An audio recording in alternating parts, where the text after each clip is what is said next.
শুভ সন্ধ্যা, ঈদুল আজহার শুভেচ্ছা, ঈদ মোবারক। বরাবরের মতো এবারও নগরবাসী মেতেছে ঈদ আনন্দে। তার ব্যতিক্রম ঘটেনি এই পতেঙ্গা সমুদ্র সৈকতে। ঠিক দুপুর থেকে এখন প্রায় সেই রাত হতে চললো, সন্ধ্যা পেরিয়ে। এখনো কিন্তু যে ঈদের আমেজ, সেই ঈদের আমেজ কিন্তু এখনো কমেনি। যা দূর দূরান্ত থেকে দর্শনার্থীরা আসছেন এবং যে পরিবার নিয়ে একটি ঈদ আনন্দ উপভোগ করা, সেই ঈদ আনন্দ কিন্তু তারা উপভোগ করছেন। আমরা দেখেছি সকাল থেকে কিন্তু সমুদ্র সৈকত, শুধু সমুদ্র সৈকতে নয়, সমুদ্র সৈকত ছাড়াও যে DC park, Agrabad jamboree park, তারপরে সিওয়ার্ল্ড সহ যে চট্টগ্রামের বিনোদন কেন্দ্রগুলো রয়েছে, সেই বিনোদন কেন্দ্রগুলোতে ভিড় করছে পরিবার সমেত। তো পতেঙ্গা সমুদ্র সৈকতের কথা যদি একটু বলি, তাহলে সকাল থেকে ভিড় লক্ষ্য করার মতো ছিল। তো এখন প্রায় রাত হতে চললো, এখানে ভিড়টা এখনো কমছে না। তারপর যে পতেঙ্গা সমুদ্র সৈকতে টুরিস্ট পুলিশ রয়েছে, সেই টুরিস্ট পুলিশের পক্ষ থেকে কিন্তু কয়েক স্তরের নিরাপত্তা নেওয়া হয়েছে এবং যে যারা সমুদ্রে নামছে তাদেরকে তাদের সাথে বারবার কথা বলা হচ্ছে তারা সাঁতার পারে কিনা, অথবা তাদের যে পানিতে ডুবে যাওয়া অবস্থায় কি কি কি কি কৌশল অবলম্বন করবেন সেগুলো তারা শিখিয়ে দিচ্ছেন। এবং আমরা দেখেছি কিছুক্ষণ আগেও কিন্তু এই যে সমুদ্র সৈকতে টুরিস্ট পুলিশ রয়েছে, সেই টুরিস্ট পুলিশরা এখানে একটি মহড়া দিয়েছিল। এখনো পর্যন্ত কিন্তু তারা তাদের মহড়া এখনো পর্যন্ত চলমান। যা আমরা দেখছি টুরিস্ট পুলিশের ইন্সপেক্টর ইসরাফিল তিনি এটির নেতৃত্ব দিচ্ছেন। তো এখানে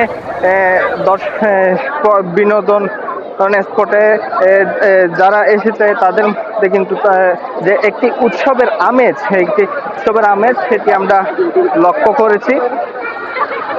তো যে শুধু বিকেলের পরে যে সমুদ্র সৈকত এবং বিনোদন কেন্দ্রগুলোতে যে মানুষের ভিড় লক্ষ্য করা যায় তেমন নয়। যে কোরবানির পর থেকে যারা মূলত চট্টগ্রামে কর্মজীবনের জন্য চট্টগ্রামে থাকেন, তো যারা এই বছর কোরবানি ঈদে বাড়িতে যাননি তারাই মূলত এখানে আসছে ঈদ আনন্দ উপভোগ করার জন্য, যেহেতু বাড়িতে যেতে পারছে না। তো চট্টগ্রামে যে লম্বা একটি ছুটি, সেই ছুটিকে ছুটির অবসর টাইমটা কাটানোর জন্য তারা কিন্তু এখানে এসে এই অবসর সময়গুলো পাস করছেন।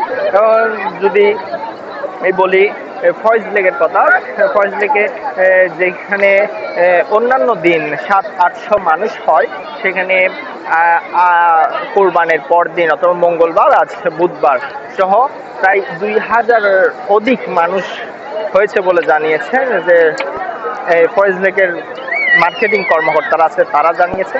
এবং আমরা যদি একটু দেখানোর চেষ্টা করি, কিছুক্ষণ আগে কিন্তু এখানে টুরিস্ট পুলিশ এসে সতর্কতা জানিয়ে গিয়েছিলেন এবং সেই অনুযায়ী কিন্তু এখনো পর্যন্ত যে পর্যটন দর্শনার্থীরা এখানে এসে তাদের নিয়মগুলো মানছেন। এবং যে স্পিড বোটে উঠানোর সময় অতিরিক্ত যাত্রী নেওয়া হচ্ছে না। এবং যে ঘোড়া গাড়ি রয়েছে সমুদ্রে, এই ঘোড়া গাড়িতে যে ওঠার পরে বাচ্চারা ভয় পায়, যে কারণে অনেক সময় ভয়ে পড়ে যায়, সে না পড়ার জন্য তারা কিন্তু পিছনে আরেকজনকে নিচ্ছে। এবং যদি সিবিচের খাবার দাবারের কথা বলি, তো সবসময় একটি অভিযোগ থাকে যে চট্টগ্রাম সমুদ্র সৈকতে আসলে অধিক দাম নেওয়া হয়। তো এবারও এমন কোনো অভিযোগ আমরা এখনো পর্যন্ত পাইনি, যদিও বা সকাল থেকে এখানে রয়েছি, এখনো পর্যন্ত এরকম কোনো অভিযোগ আমাদের কাছে আসেনি। এবং যে টুরিস্ট পুলিশ আছে তাদের কাছে কিন্তু কিছুক্ষণ পর যে তাদের একটা টিম রয়েছে, তারা এখানে তদারকি করে কোনো পর্যটক যারা আছে তাদের কোনো অসুবিধা হচ্ছে কিনা। তো এমন কোনো অভিযোগ এখনো পর্যন্ত পাইনি। তো যে প্রায় 20 কিলোমিটার এই পতেঙ্গা সমুদ্র সৈকত, সে 20 কিলোমিটার জুড়ে কিন্তু মানুষের সমাগম আমরা দেখতে পেয়েছি। যে সি বিচে প্রবেশের পর হাতের দক্ষিণে নেভির সীমানা রয়েছে, সেই নেভির সীমানাতে কিন্তু দেখেছি আমরা দুজন নেভি কর্মকর্তা দাঁড়িয়ে রয়েছে, যাতে উৎসুক দর্শনার্থীরা তাদের সীমানা পর্যন্ত না যায়। তো এদিকে পতেঙ্গা থেকে শুরু করে পতেঙ্গা সমুদ্র সৈকতের যে মূল পয়েন্ট রয়েছে, সে পয়েন্ট তো আছেই, তাছাড়াও পতেঙ্গা মুসলিমাবাদ পয়েন্ট এবং অবৈমিত্র ঘাট, তো এগুলো ছাড়াও যে ডিসি পার্ক রয়েছে, সেখানে কিন্তু কড়া নিরাপত্তার মাধ্যমে যে ঈদুল আজহার যে আমেজ, সেই আমেজটা ধরে রাখার জন্য কিন্তু কাজ করে যাচ্ছে আইন শৃঙ্খলা রক্ষাকারী বাহিনী। তো পতেঙ্গা সমুদ্র সৈকত থেকে যে ঈদ আনন্দ উপভোগ করছেন নগরবাসী, সেটার সর্বশেষ।